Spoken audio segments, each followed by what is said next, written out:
Members of Parliament, support staff, radio listeners, TV viewers, all following this meeting via social media, members of the media, ladies and gentlemen, good morning and a blessed week to all. I welcome all to the continuation of this public meeting number 12 for today, Monday, April the 28th. At this time, I want to give a special welcome to the Minister of Tourism, Economic Affairs, Transport and Telecommunication, Mrs. Grisha Heiliger-Martin, and her support staff here present. We have established a quorum of 8 members. Please join me in a moment of silence.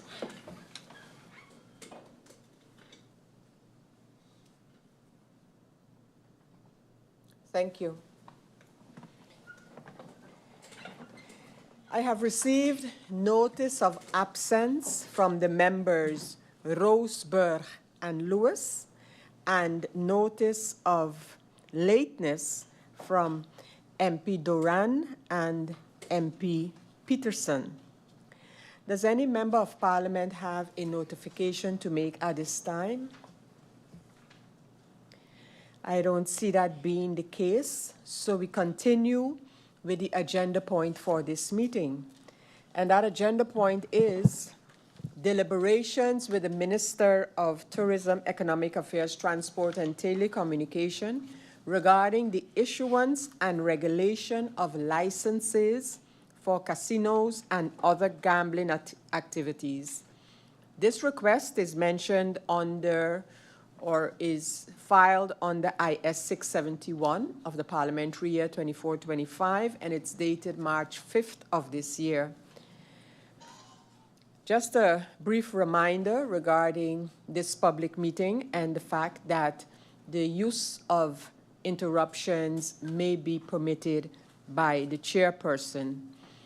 And again, just as a reminder, these interruptions must be either that a member is seeking clarification, a member wishes to challenge an assertion or contribute additional information. But whatever the case may be, the interruptions must always be brief and without an introduction to the interruption. Going over to the agenda point, as I mentioned, it was on March the 5th that Parliament received this request from the members Irion, Doran, and York. And the request was for an urgent meeting, an urgent public meeting, and for the Minister of TIAT to provide information regarding the issuance and regulation of licenses for casinos and other gambling activities. This meeting had commenced on March 12th and was adjourned after the members of Parliament were given the opportunity to speak and pose questions in the first round. The meeting then continued on April the 2nd of this year, during which the Minister answered the questions posed in the first round and members were given the opportunity to speak in the second round.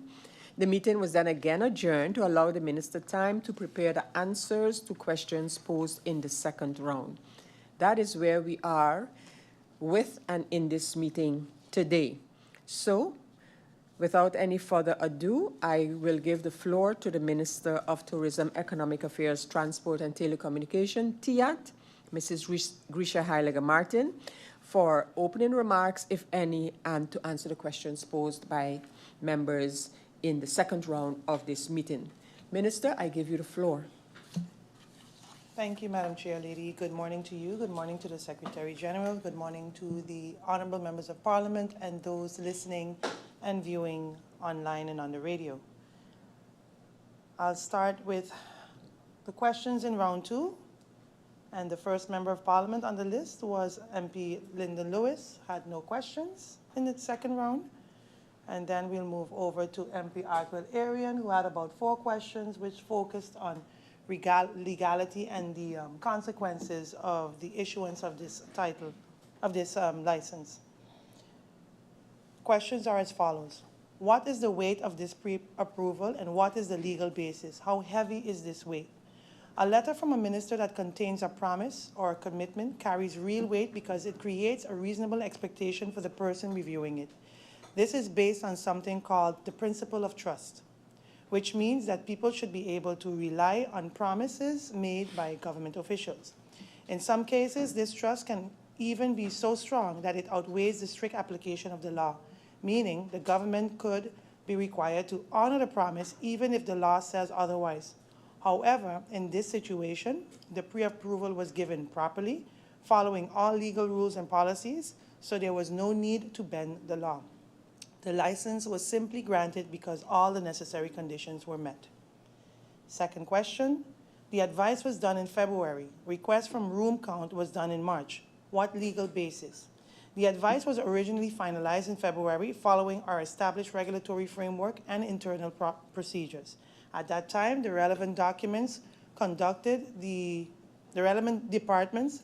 the necessary due diligence, and their assessments resulted in a positive recommendation. However, given the political discussions and public scrutiny that arose, I found it prudent to request an additional room count in March to reconfirm the information. This further review reaffirmed the department's initial findings and confirmed that the advice was sound and in full compliance with the applicable law and policies. Third question, is the government going to revoke the license if they do not get 200 rooms? The policy indeed provides a 2-year window for the completion of the remaining required rooms to meet the 200-room threshold. While my priority is to uphold fairness and ensure compliance with established guidelines, any consideration regarding the continuation of the license must be supported by timely and substantiated reasoning. Should the license holder anticipate challenges in meeting the deadline, it is their responsibility to notify government through proper channels and before the deadline expires, with clear justifications and supporting documentation.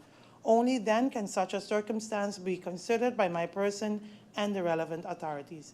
In the absence of such communication or in cases of clear neglect, the likelihood of revocation is high and will be perused in line with the policy.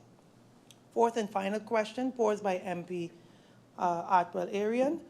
In the advice mentioned, an advice from the senior policy, it is not attached to the advice. Can we get the advice that was supposed to be in the advice from the senior policy advisor? The answer does not mention the advice from the senior policy advisor. Rather, the SG referred to comments made directly by the senior policy advisor. I would like to clarify that while those comments made by the SG were noted, they do not fully reflect the final advice provided. The issuance advice was positive, and the conditions, including the replacement of the managing director and the requisite financial evidence, had already been met. Next, I move over to MP Francisco La Cruz, who only had comments, no questions. Then over to MP Omar Otley, who also only had comments, no questions. And then I move over in the second round to MP Darrell York, who had questions focused on hotel unit and moratorium. First question, 2 questions. Is there a legal definition for what a hotel unit is? Yes, there are several definitions for what a hotel unit is. For example, a room or a suite of rooms in which lodging or boarding is provided. However, the casino policy does not mention hotel units, it mentions rooms. Based on jurisprudence of the Joint Court of Justice in the case of the Resort of the World against the judgment of the case of Court of First Instance of St. Martin in 2019, the casino policy, rules of game, does not distinguish between hotel rooms, owner-occupied departments, or timeshare units. Based on this court case, the number of rooms as mentioned in the casino policy may constitute owner-occupied apartments, timeshare units, as well as hotel rooms, or a combination thereof. Second and final question posed by MP York, is there a moratorium for casino?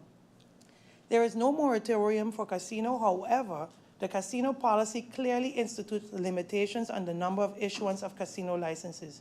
It describes a cap or maximum number of casinos operations allowed in specific areas, effectively functioning as a moratorium in practice. Next, we move over to questions posed by MP Veronica Jansen-Webster. These questions focused on the potential of a casino on PGIA. 2 questions. First question, if future casinos within PGIA will be considered, she wanted to know if they will be considered standalone. MP wanted to know if it would be considered a standalone.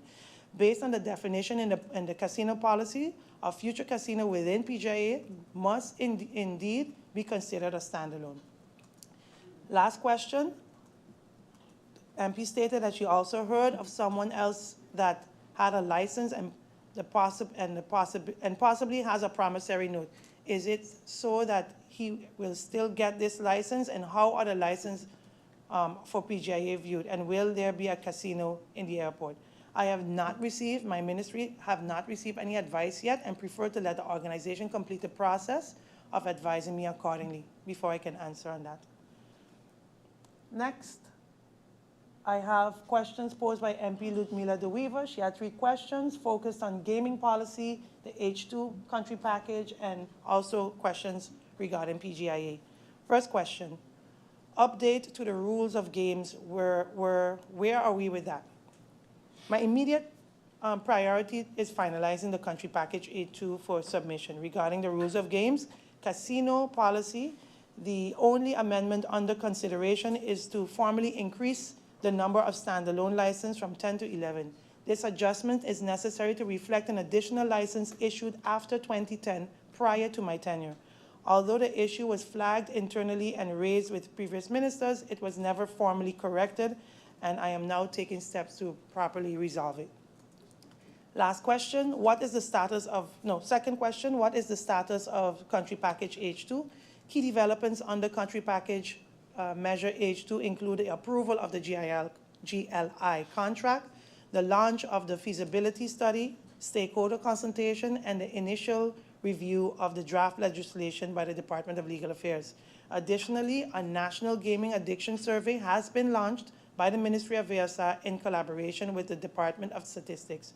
Both the feasibility study and the addiction survey are expected to be completed in Q2 of 2025, and while collaborations with key stakeholders is ongoing, delays in receiving market data from operators are affecting the project timeline. Overall, the project remains on track, with continued effort focused on addressing the critical risks and ensuring the timely establishment of the St. Martin Gaming Authority. Final question. MP also wanted to see if we could even allow anything to take place at the airport. As mentioned in my previous answers or response to MP Jansen-Webster, I have not received any advice as yet, and prefer not to comment on this until I receive the advice from internally. Then the next questions was next was MP Shamira Roseberg. She had no questions. And then I have MP Rayon Peterson with no questions. And then the final MP was MP Ekba Duran with 6 questions. His questions focus on licensing process and building permit. 6 questions. First question, were you obliged to issue new casino licenses based on the arguments mentioned and promissory notes? Did you seek legal advice?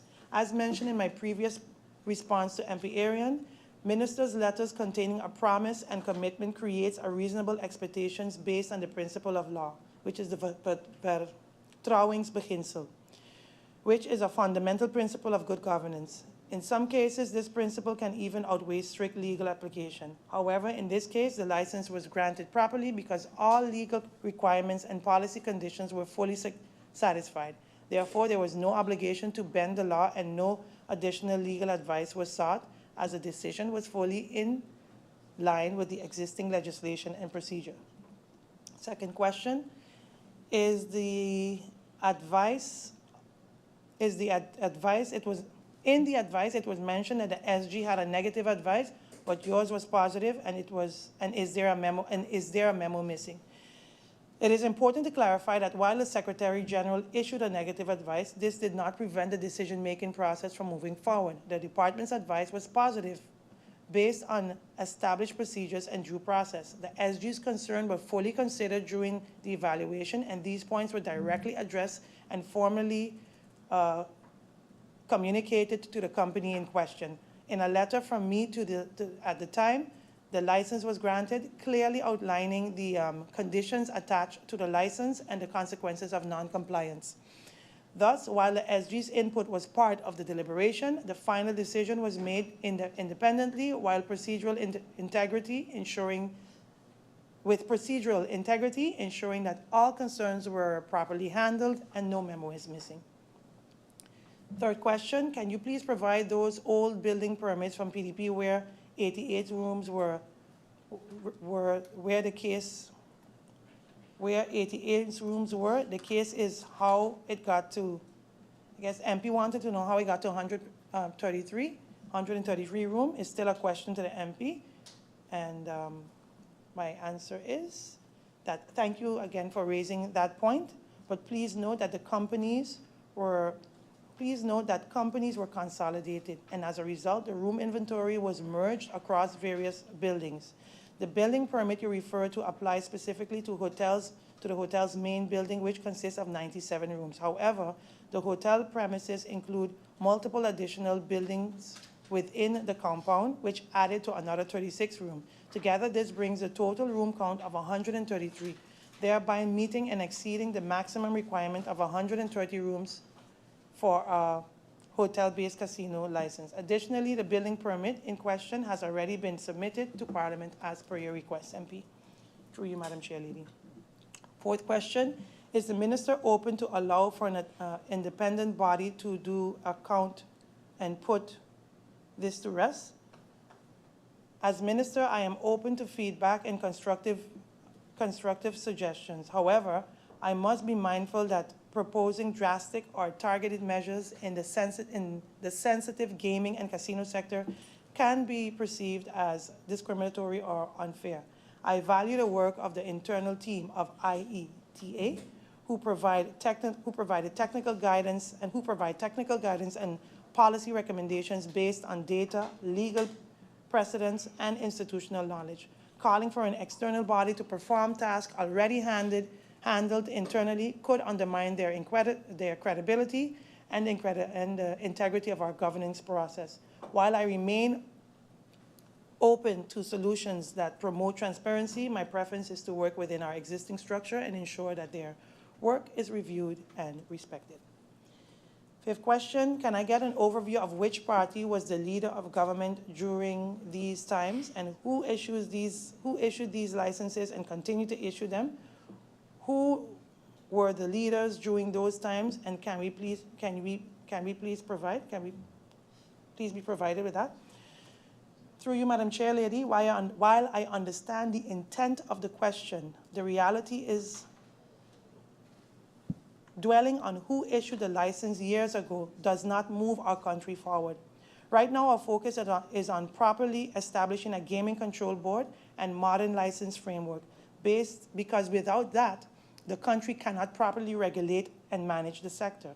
We are looking ahead to build a transparent and accountable system that benefits St. Martin in the long term. However, since the Member of Parliament has requested the information, I will provide it. So over the years, successive governments, regardless of party, has been involved in issuing of license. So prior to the 10th of October 2010, commonly referred to as 10-10-10, casino licenses was issued by the Executive Council of the Island Territory of St. Martin. And under the structure, the Island Council and the Executive Council held legislative and executive authority respectively in accordance with the island regulation of the Netherlands Antilles. As of 10-10-10, following the constitutional change, the authority to issue casino licenses shifted to the Minister of Tourism, Economic Affairs, Transportation, and Telecommunication. This shift aligned with the new structure of the ministerial governance and country-level autonomy under the Kingdom Charter. So the issuance of license is now guided by the policy, specifically the game of chance policy, often referred to internal document as a game of rule, and must comply with the legal framework established in the National Ordinance on Games of Chance. Here is the list of casino licenses issued post 10-10-10 by sitting government at the time. Minister Heiliger Martin, with your indulgence, I'll allow MP Duran to make an interruption at this time. MP Duran, you have the floor. Thank you. Thank you, Madam Chair Lady. Good morning to you, my colleagues, the Minister, support staff, and the people of St. Martin that are tuned in. Madam Chair, I request an overview of who issued all these casino licenses that we have currently, and I don't think we received the overview. I heard the minister mention that going back in the past isn't going to solve anything, but I do believe that we need to go back in the past to determine the way forward.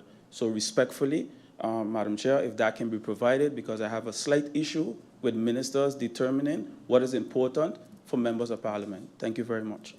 Thank you, MP Duran.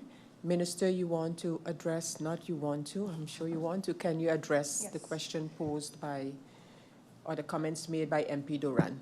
Minister, you may continue, and also. Yes, thank you, Madam Chair Lady. I haven't finished the answer to my to the question posed by the minister. I was about to list that, but I mentioned earlier that prior to 10-10-10, it is the Executive Council that made a decision, and after 10-10-10, here's the list of companies and which cabinet was responsible for that after 10-10-10. So the first one was GN Entertainment, which is Dunes Casino, which was issued on the 17th of January 2011. It was a standalone casino, and this was issued via the minister, the then Minister of TIAT, under Cabinet Sarah Westcott Williams 1.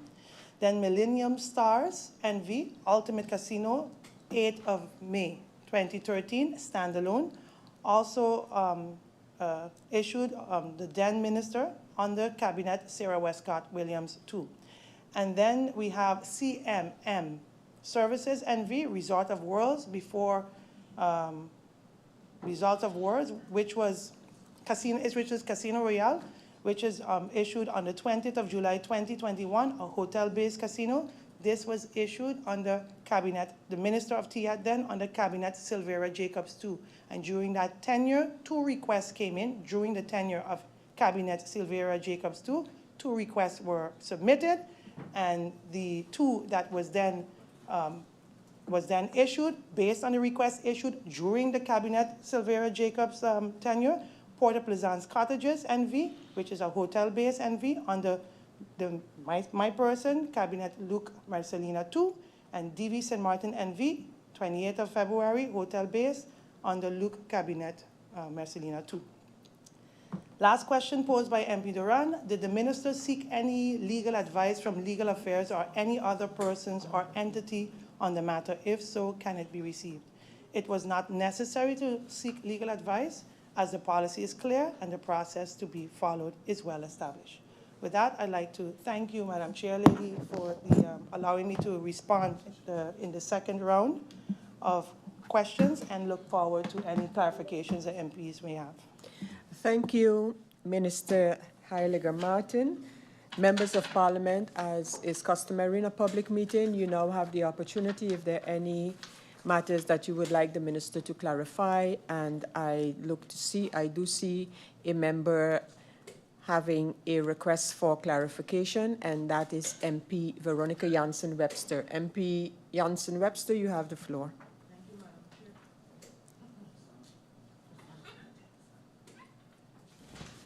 Good morning. Thank you, Madam Chair. Good morning to my colleagues and the minister and everyone listening. My clarification is regarding the minister indicated that she was not able to answer the question regarding the issuance of the casino license for the airport at this time because she has not yet received advice. Taking into account that the minister also mentioned regarding the question posed by MP Arian that promises by government should be honored based on reasonable expectation, I would like to ask if when the minister receives that advice, if she can then send it through, still send through the answer to Parliament, as we would like to know exactly what is going to happen if a casino is coming in the airport, and if the promissory note that was given before, if it will be honored. So if we, through you, Madam Chair, if the minister, once she has her advice, if she can let the Parliament know. Thank you very much. Thank you, MP Veronica Janssen-Webster. I see the next MP wanting a matter clarified is the MP Arian. MP Arian, you have the floor. Good morning, Madam Chair, Kafir, colleagues, the Honorable Minister of TIAT and her support staff, and the viewing public.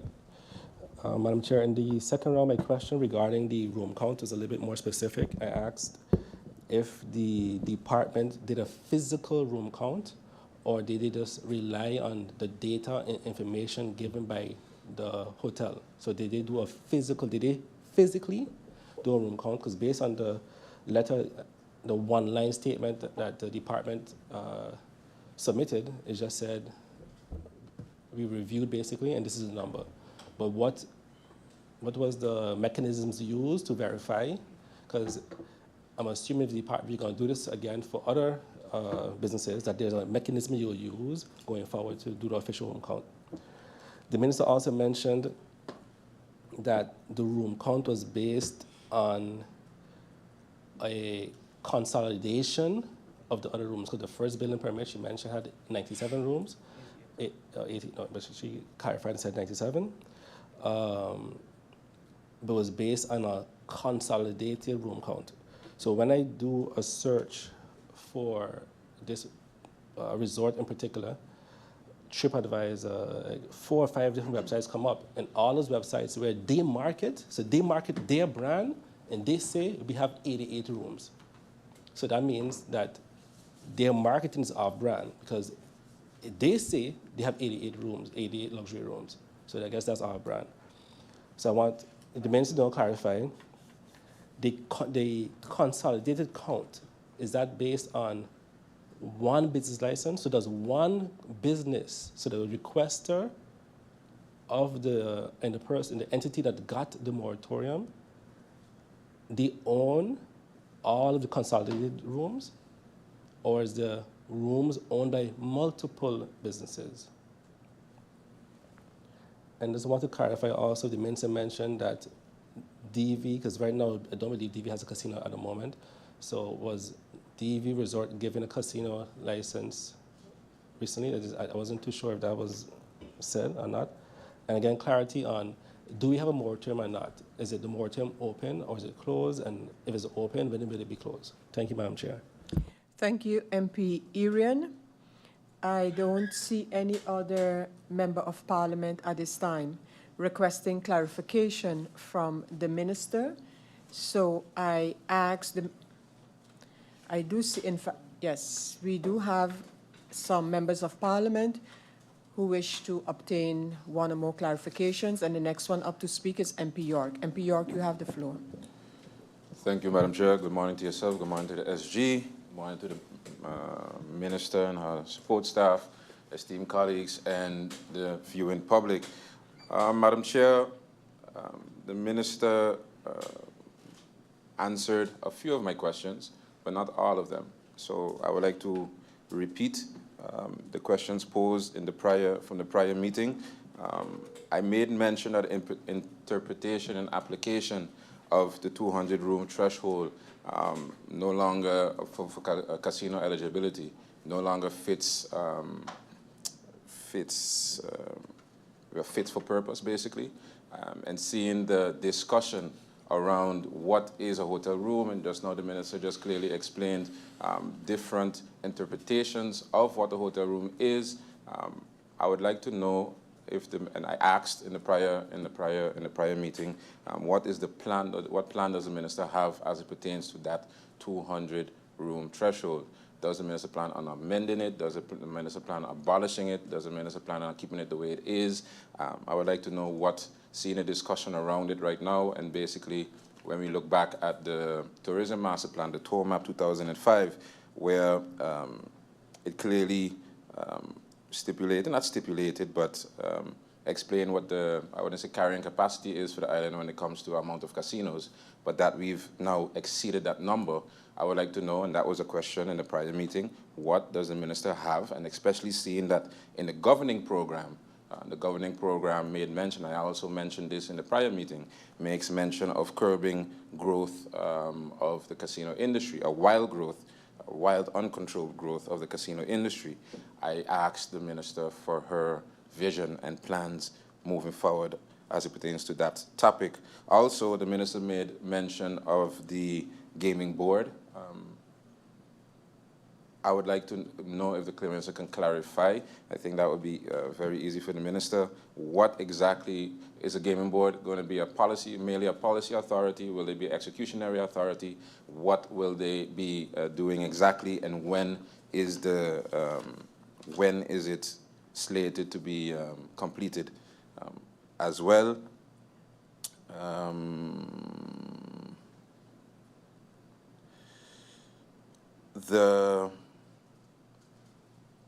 Get the name proper.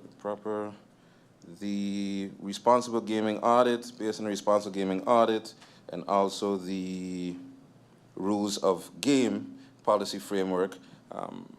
I asked the Minister if she plans on updating it to modern day elements with the strategies and basically the challenges that we face today. It's clear that at least I'm of the opinion, it's outdated. I would like to know, and I asked the Minister what her opinions were on that. I did not get the Minister's opinion on that. And also, continuing on the question I had of the governing program, I asked the Minister, moving forward, what will the approach be as it pertains to casinos, seeing the excerpt that was explicitly put in the governing program concerning casinos. These were all vision-based and idea-based questions, and I didn't see that anywhere in the answers given. So I don't know if the Minister missed it or I was not maybe clear in my questioning then, but that was the meaning of my questions back then. And with that, I would, that would be it for now, Madam Chair. Thank you. Thank you, MP York. The next MP during these clarifications is MP Duran. MP Duran, you have the floor. Thank you, Madam Chair, Lady, once again for affording me the opportunity. Madam Chair, through you, I heard the Minister talk about the vertrouwensbeginsel, but for me, and this is something that I brought up before, we cannot on one end talk about continuity and on the other end deviate from it. Because if we're talking about vertrouwensbeginsel and having a reasonable expectation, that means that we reasonably expected that the marketplace would have started a long time ago. Yet a whole different trajectory was started. While an official building permit, the removal, the rental, the temporary location, all these things were signed off and approved. And because a change of design, which the Minister is saying that did not require a thing, MP, we are not moving forward. Could I ask you to specify your clarification? Yes, Madam request, Chair, I'm please? going to it right now. Thank you. Madam Chair, I would like to know, on black and white, who issued the licenses before 10-10-10? That was a question, and I asked it in my interruption, but it was not provided because the Minister only talked about after 10-10-10. I would like to know, before 10-10-10, all those casino licenses that were issued, be it under the Executive Council, can I be provided with which government was in place in that time?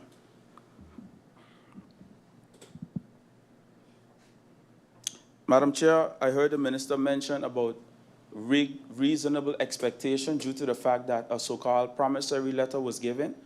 How did the Minister come to the conclusion that a reasonable expectation was given? Was this provided in a form of a legal advice? If yes, can that be provided? Or was it just the idea of the Minister that this is a reasonable expectation? And based on what?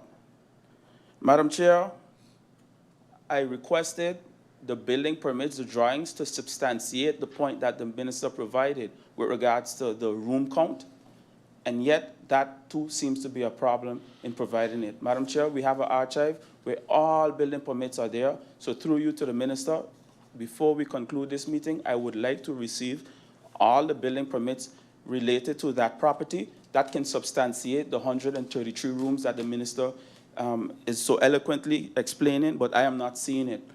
Madam Chair, lastly, even if we count all the boats in the lagoon, it will never add up to 133 rooms, Madam Chair. Thank you, and I look forward to the clarity. Thank you, MP Duran. MP York, you have an additional clarification?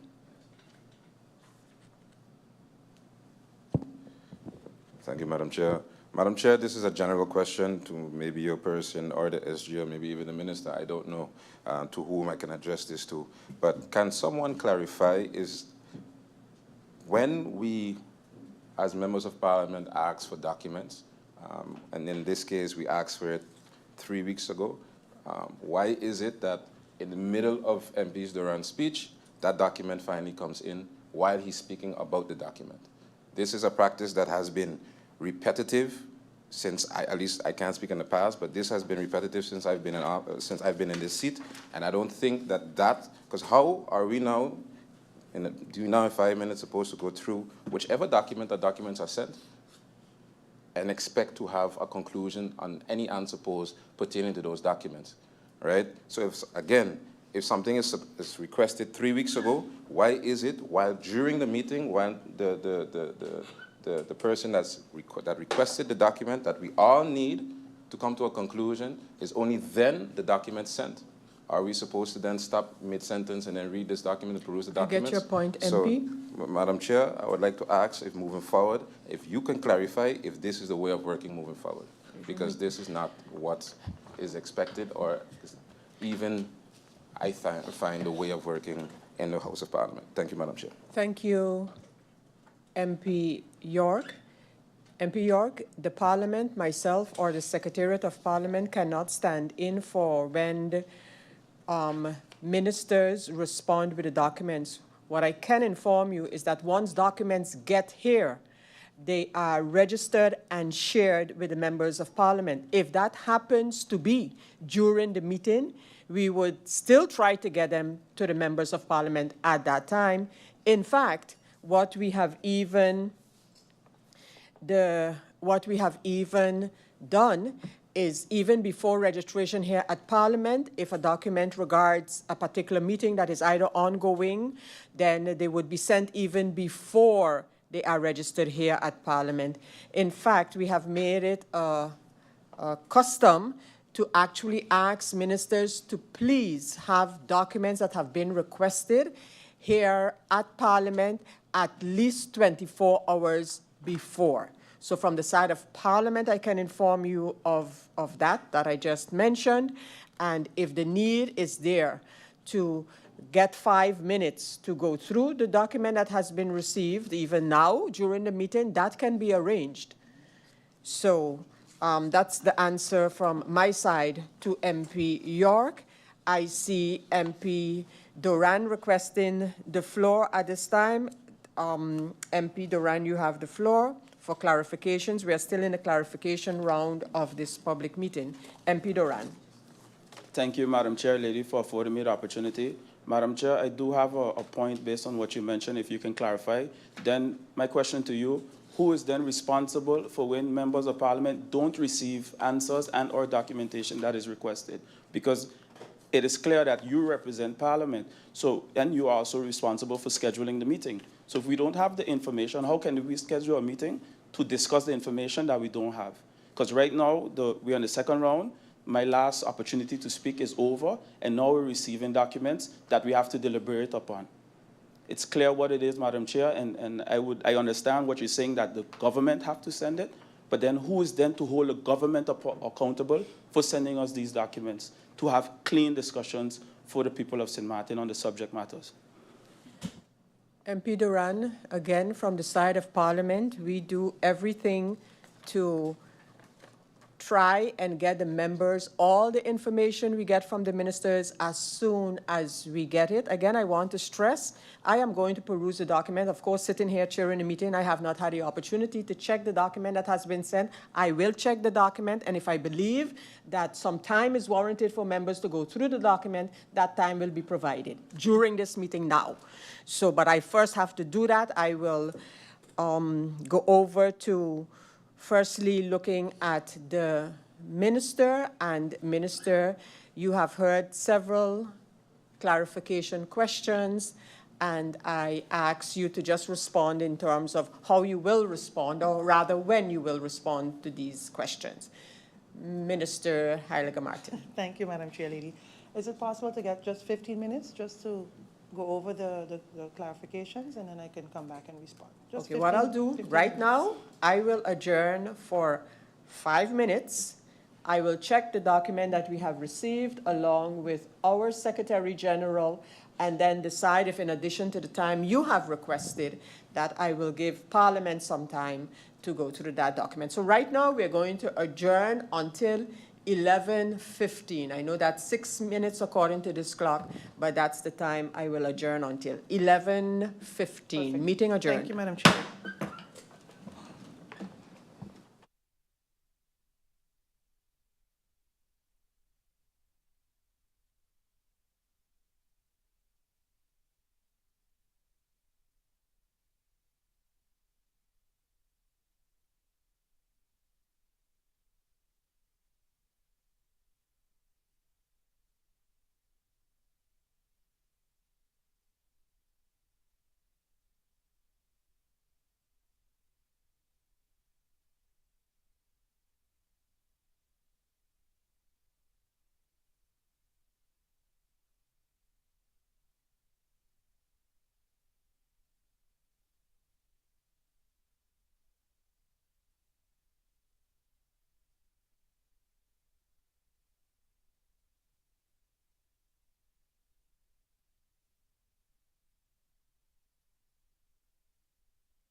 Members of Parliament, ladies and gentlemen, welcome back to this meeting of Parliament. We took a brief adjournment, one, to hear from the Minister what time she needed in order to respond to the clarification questions posed. And in addition to that, there was some discussion before I adjourned this meeting regarding a document that was received from the Minister based on questions asked in this or the previous parts of this meeting. And I just want to confirm what I said earlier. That document was received this morning at about 10:15, quickly registered and passed on to the members of Parliament. The document in question, as I indicated before I adjourned, I wanted to check which document it was in order to determine whether the members of Parliament needed additional time to peruse the document. It is a one-page document. It is actually in fact, 2 pages. It is actually a permit, a building permit that the MP had asked for and provided. During the break, the Member of Parliament indicated that that is not the document requested. I am going to offer the Member of Parliament a proposal of order during which a member can suggest something about the continuation of the meeting. I'm going to use that to allow the Member of Parliament to indicate what document he had actually asked for so that the Minister can take that request along when we adjourn for the Minister to prepare the answer. So MP Duran, in this case, it was your comment about the document that we have received, and I would like you to clarify your statement that that was not a document that you asked. MP Duran.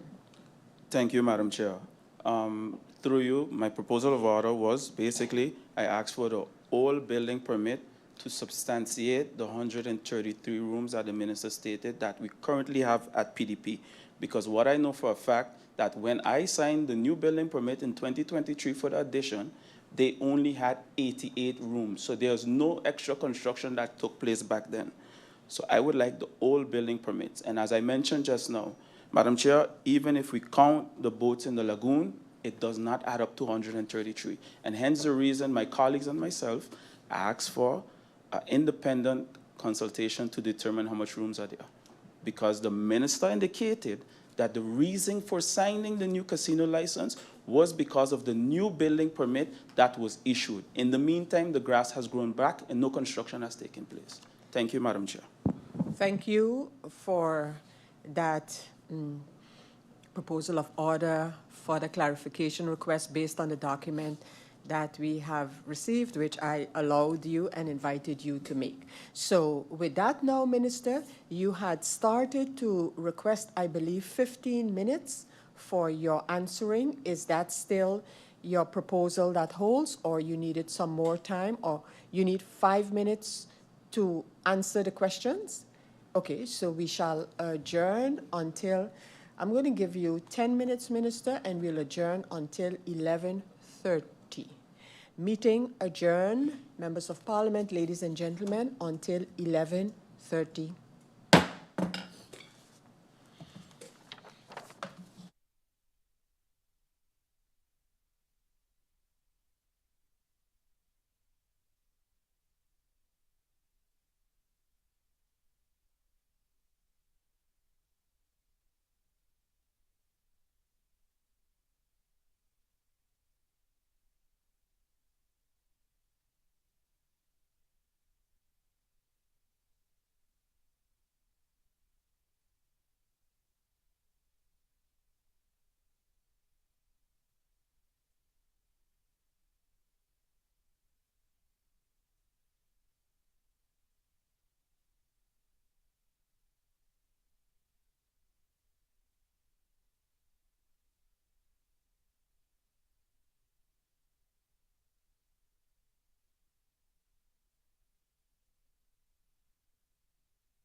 What, you mean police wise? You know, like security is just like this is their time to shine, so sometimes they will disrespect and those things. So. Yeah, That's it. no, but if it's clear, if we say, well, hey, you're not a resident, so you repeat, or whatever the case may be, but then it have to be clear about that. Those are things that have to come.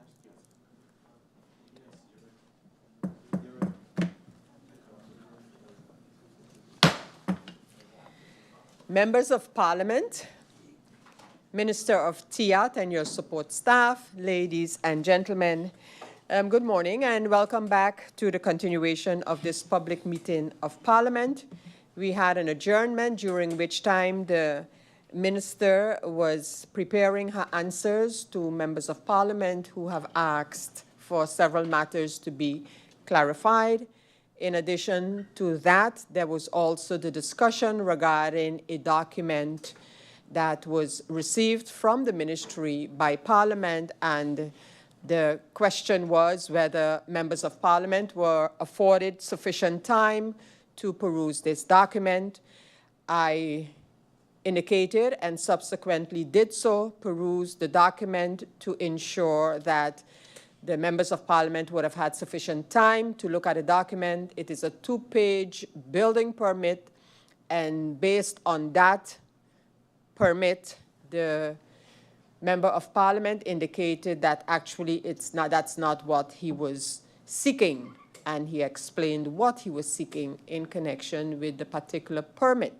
The Minister is now going to address the questions asked as well as the matter regarding this permit and where can it be verified that approval was given for the amount of rooms that is presently under discussion. Minister Grisha Heiliger Martin, I give you the floor. Thank you, Madam Chair Lady. I go on to clarifications from MP Jansen Webster. And the MP indicated that not having been able to answer the PGIA casino license question because of not having, well, she's repeating what I said through you, Madam Chair Lady, and the MP asked that the advice to be sent to Parliament. But what I can't say with that request is that yes, we will be informing Parliament accordingly based on the outcome of that advice once it arrives on my desk. We will inform Parliament accordingly. But I did mention earlier that the MP asked earlier if it's going to be a standalone, and as you know how that would go. Okay, good. So the next is MP clarifications by MP Arian. Did the department do a physical room count, or did they really rely on the information submitted? The ministry conducted a physical room count. Was the consolidated count based on one business licenses or multiple business licenses? Yes, all was consolidated under all the rooms that was on that compound was consolidated under one business license. Was DV Resort giving a casino license recently? DV Resort was indeed granted a hotel-based license. The license has not been issued to them as the first payment is not yet been made. Do you have a moratorium or not? And if not, when will it be closed? It's a cap, which, as mentioned before, is a form of a moratorium. So it's actually just a cap, and it falls actually under a moratorium as there's a cap of standalones. And MP York, clarifications from MP York. What are the minister's plan on the 200-room threshold? What is her vision and plans moving forward? As mentioned before, the immediate focus is on finalizing and installing the long-awaited SMGA. And once the board is established, it will be tasked with reviewing and advancing policies, including matters like the 200-room threshold. Can the minister clarify what exactly the gaming board will be doing and when is it slated to be completed? I answered this many, many times before, and I'll do it again for the record. The St. Martin Gaming Authority will supervise, license, and enforce all gaming activities on St. Martin, including casinos, lotteries, and online gaming, and it will be tasked with issuing licenses and monitoring compliance, enforcing rules, protecting players, and supporting anti-money laundering efforts. It will operate as an independent administrative body, and implementation began after the plan of approach was approved in July 2021 and is still ongoing and with the draft ordinance estimated to be presented to Parliament in Q1 of 2026 or earlier. I mentioned earlier Q3, Q4, but anytime around there, because it's right now going through stakeholder engagement. Does the minister plan on updating the rules of game policy as I think it is outdated? In my response to MP De Weaver earlier, I mentioned the following. Regarding the rules of games, and I'm repeating it again for the record, casino policy, the only amendment under consideration is to formally increase the number of standalone licenses from 10 to 11. This adjustment is necessary to reflect an additional license issued after 2010 prior to my tenure, although the issue was flagged internally and raised with previous ministers. It was never formally corrected. I am now taking the steps to properly resolve it. Continuing on to the question that MP posed regarding the governing program, what are the minister's plans? I'm going to answer the same as I did earlier. In the first question posed by MP York, as I responded, the focus is on establishing the gaming board, who will be tasked with regulating the gaming in the country. So I'm mainly relying on that and meeting once we have with that authority, we'll be able to then decide how we move forward. Next I move over to from clarifications from MP Duran. Which government issued the license before 10/10/10? And the MP Duran said that he wants to have this in writing. This overview will be submitted in writing. How did the minister come to the conclusion that a reasonable expectation was given? As mentioned before, the policy is clear and the process was followed and was well established. That is how we were, based on that, it was concluded.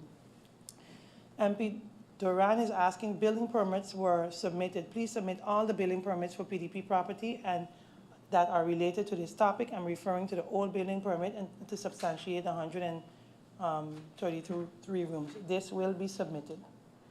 What is the plan as it pertains to the 200-room threshold? As mentioned in my previous answer to MP York's question on the same topic, the focus right now is establishing the St. Martin Gaming Authority. That's it, and I look. Yes? Minister, thank you. However, just before you closed off, I saw MP York walking to the interruption lectern. So I now, with your indulgence, Minister, give MP York the floor. MP York? Thank you, Madam Chair. Madam Chair, I find the answer given by the Minister on MP Duran's inquiry pertaining to the building permit, for lack of a better term, a bit weird, because it was requested prior to the meeting, and now the Minister is saying, yes, it will be submitted. Why is it going to be submitted and it hasn't been submitted? And basically, to even add to that, weeks ago, Madam Chair, in another meeting, I even requested the Minister of Vromi to submit those documents. Minister then even went as far as to say, you have to submit a lobverzoek, which members of parliament do not have to request or submit. I still submitted the lobverzoek.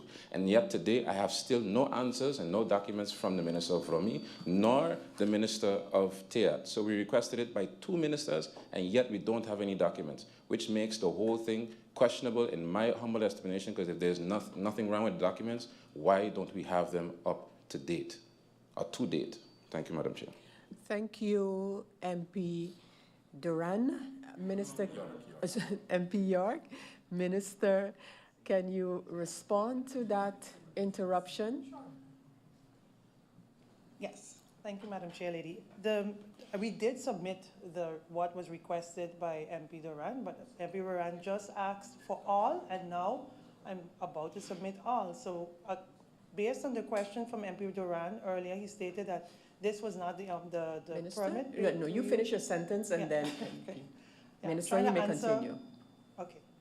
So earlier, MP Duran asked for a permit, the building permit around that company. I brought in the building permit.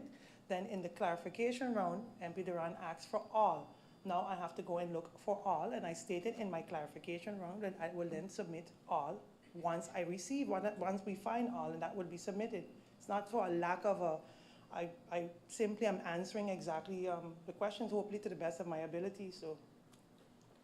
Thank you, Minister. And with that answer provided, I give the floor to MP Duran now for an interruption. MP Duran. All these make sense. Thank you, Madam Chair. Madam Chair, I was told growing up not to use the word lie, to use untruth or misrepresentation of the truth. Madam Chair, we live in a digital world where all the videos are clear. I never asked for the building permit that I signed because I know the building permit that I signed and there's no building execution of works there. I asked for a building permit since weeks ago when the first meeting started to substantiate the 133 rooms. We have a Secretary General there with all the notes that can verify all of this. So to say that today I ask a new question and then they're going to be sent in writing and there's no substantiation as to when it's going to be sent, I find that quite unbecoming right here on the floor of Parliament in the House of the People. So don't say what I didn't say, please. Thank you, Madam Chair. Thank you, MP Duran. Minister, can you respond to the comments made by MP Duran? Minister. Madam Chair, Lady, it seems that I have to repeat some of the answers and maybe it's not clear, so I'm going to try again to clarify the answers. The building permit in question will not reflect the 133 rooms. Of course, it will not reflect it. I mentioned, I responded in round 2, clearly stating that all the rooms on that compound was consolidated under that one company that requested a hotel-based license. That's how it's able to have 133 rooms, because it was all consolidated. But if the MP would like to have all building permits related to everything on that compound, I have no problems looking for that. I would need some time and I will submit it to Parliament. Thank you, Madam Chair Lady. Thank you, Minister Heiliger Martin, for those answers. Members of Parliament, given the discussion that we have been having and the question about documentation submitted, etc., when it was submitted, I now ask the members of Parliament, is there for this meeting, in addition to what the Minister has indicated that she will be providing to Parliament, which are an overview of the licenses granted, as well as the final comments by the Minister regarding building permits, also to be researched and provided by the Minister. So I'm asking the members of Parliament if there's any other document that you have requested for this particular meeting that you believe is still outstanding, in addition to what we have noted. So I mentioned 2, and then we have the matter regarding the advice of the casino at the airport.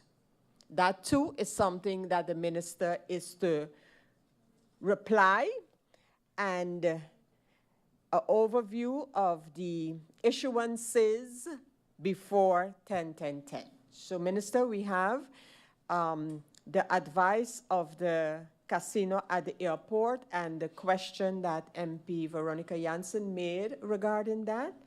We have the overview regarding the issuance of licenses before 10/10/10.